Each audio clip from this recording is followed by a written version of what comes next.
海外旅行ってワクワクしますよね。非日常、異文化刺激。僕はモロコというアフリカ北部の国に行ってきました。サハラ砂漠で有名な言葉を失うほどの美しい国です。でも僕は正直に言うと後悔しました。日本に帰りたくて仕方なくなったんです。なぜこんな感情が湧いたのか、なぜこんなにも疲れ切ったのか。僕は日本在住9年の韓国人留学生です。観光ではなく生活者として日本を見続けてきました。この動画では日本に慣れすぎた人が陥る重度の日本症候群を包み隠さず話します。今日は4つ説明します。1つ目、秩序の違い。2つ目、観光インフラの違い。3つ目、食環境の違い。4つ目、それでも良かったことです。まず一つ目ですね。秩序がどうしても合わなかったです。これが一番最初体に来ました。ずっと木を張り続けないといけないんですよ。モロッコではですね、列車を降りるときに誰も案内してくれませんでした。次どこ降りていいの全部 Google マップ見ながら自分で判断したんですよ。日本ならどうでしょう車内アナウンス、電光掲示板、駅員さんの誘導、何も考えなくても体が勝手に動く設計になっていますよね。モロッコでは真逆でした。一瞬気を抜いたら置いていかれる。だから肩にずっと力が入ったまま。さらに追い打ちをかけたのが列車の遅延でした。15分遅れ、30分、結局1時間。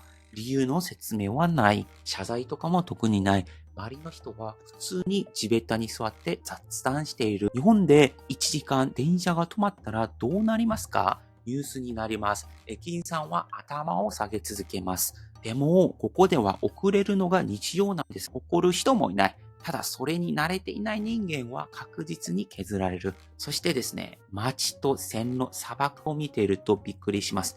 ゴミがとにかく多いんですよ。ペットボトル、ビニール袋、空き缶、風に吹かれて砂漠にすら転がっているんですよ。もちろん現地の人にとっては問題じゃないと思っています。生活は回っているし、誰も困っていないようでした。なるほど。この国ではこの選択が合理的なわけです。僕みたいな人が理想論を言っても、それは傍観者だからできること。現地の人はそんな時間あるんだったら働いて稼ぐのがお得なんじゃないかと、その気持ちも理解ができました。でも僕は日本で9年間暮らしてしまったんですよ。落ちているのが当たり前な光景に頭よりの先に心が拒否反応を起こしてしまった。この瞬間はっきり自覚しました。僕って日本に適応しすぎたんだなと思ったんですね。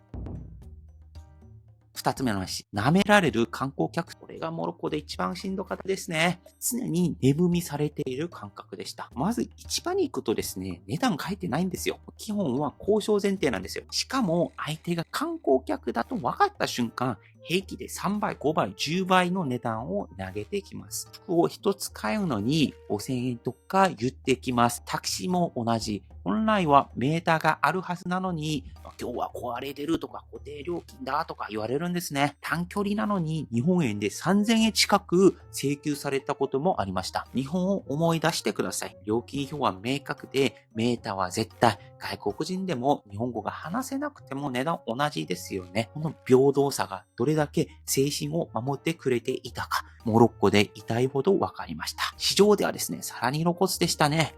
こんにちはとか、安いよみたいな現地の人が日本語で声をかけてきたんですよ。いらないですと言うと、アホ、バカとか平気に入ってくるんですよ。僕何もしてないんですからね。ただその通路を歩いていただけですからね。もちろんこういう人は一部ですよ。優しかった商人の方が多かったですよ。で、また別の話で、個人ツアーでもですね、似た体験をしました。ガイドさんと回っているはずなのに気づいたら定型のショップに連れて行かれるんですよ。もう勝手に説明が始まって、買う前提の空気が出来上がるんですね。私たちのショップでは3つのカーペットがあり、このカーペットはモロッコでも貴重な素材を使っており、みたいなことをずっと話されるんですけれども、これ断ると空気が冷めるじゃないですか。もう僕が悪いみたいな雰囲気になるじゃないですか。こういう断るストレスって僕とかも日本の方も断るの大変ですよね。こういう話でモロッコ人は悪い、国民性が悪いという、そういった話をしたいわけでは別にありません。モロッコは多分いろんな構造的な要因はあると思うんですよね。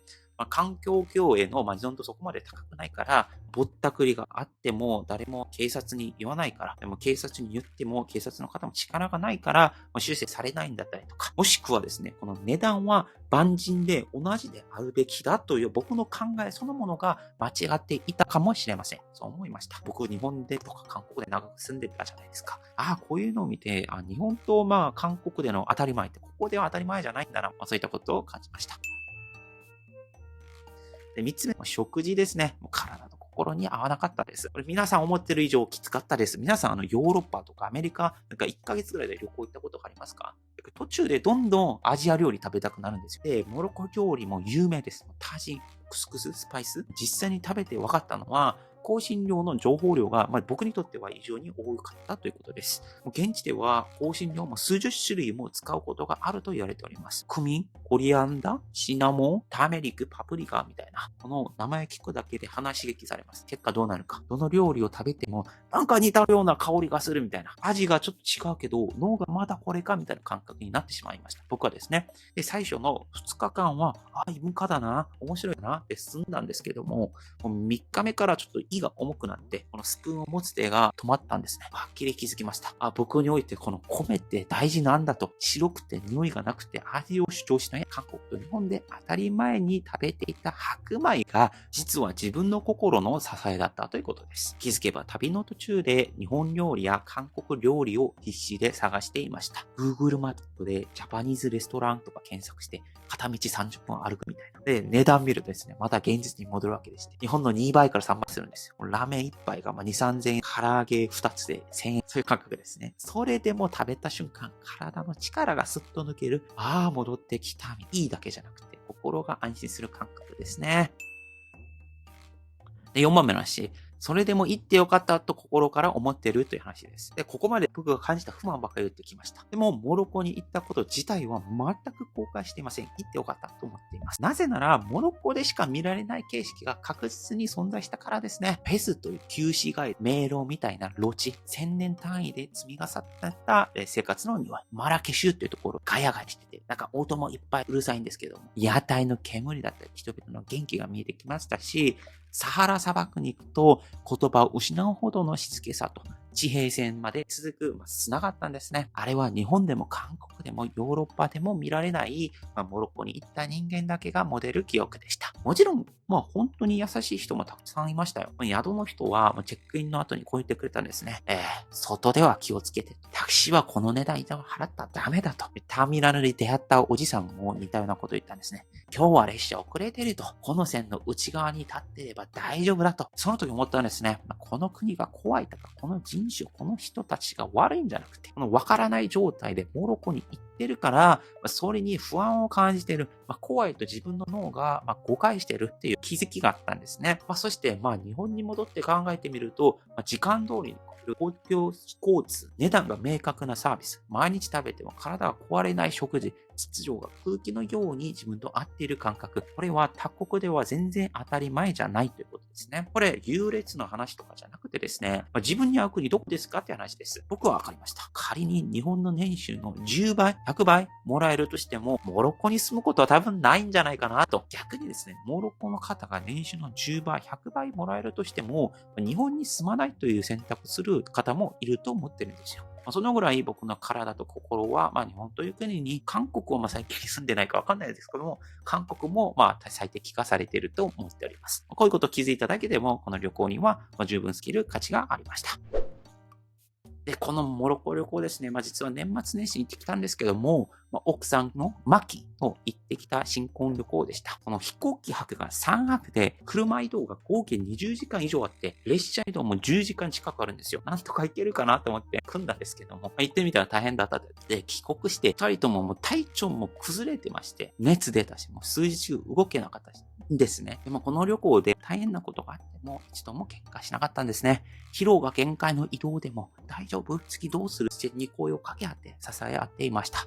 あの時ですね、強く思ったんですよ。僕たちちゃんと一緒に生きていけるんだなと。